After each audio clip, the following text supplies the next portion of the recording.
Hello, I'm Bernard Jones, and this is our daily hope reading today in Isaiah chapter 8.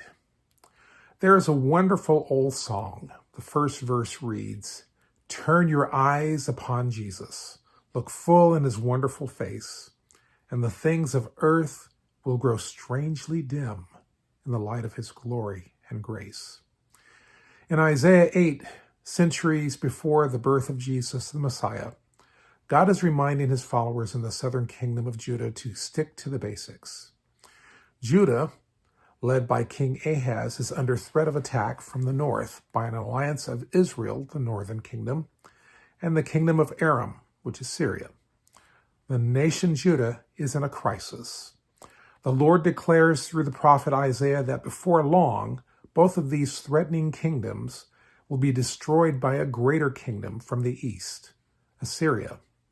In verse 11 of chapter 8 of Isaiah, it reads, "For the Lord spoke to me with his strong hand upon me, warning me not to follow the way of this people.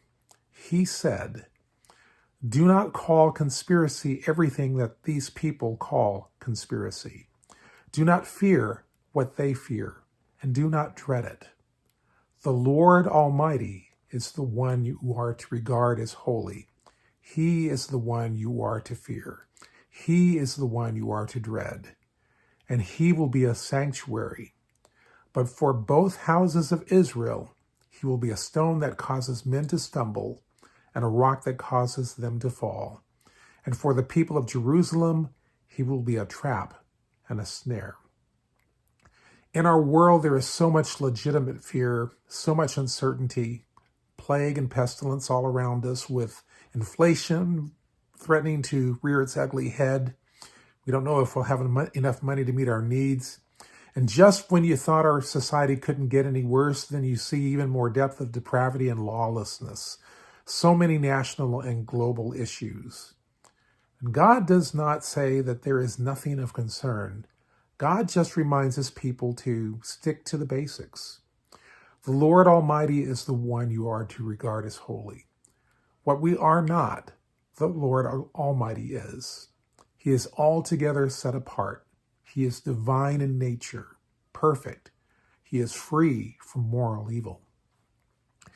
When we remember to regard the Lord Almighty as holy, he becomes a sanctuary, a place of refuge and safety. David knew this. The shepherd boy turned king of Israel, though being chased and surrounded by his enemies, David stuck to his basic foundational relationship with the Lord, and that put all his other fears and concerns in proper perspective. David writes in Psalm 18, "I love you, O Lord, my strength. The Lord is my rock and my fortress and my deliverer. My God is my rock in whom I take refuge. He is my shield and the horn of my salvation. I call to the Lord who is worthy of praise, and I am saved from my enemies." One of the nicknames my wife and close friends have for me is Twinkle Toes. Is it because I am light on my feet, or is it because I am smooth on the dance floor? No, not so. I have earned that nickname, Twinkle Toes, because of my uncanny ability to stumble my feet on almost anything. Cracks in the sidewalk, curbs, even thin air. Sometimes I stumble because I am not picking up my feet, or I get ahead of myself and get distracted and I'm not paying attention to the step I'm taking right now, or I am not sticking to the basics of looking where I am going. In these verses today, God reminds us to stick to the basics with all that is going on around us. Don't get ahead of ourselves and don't get distracted by all the commotion around us. Don't stumble and fall. When I dwell upon the holiness of God, he becomes a sanctuary.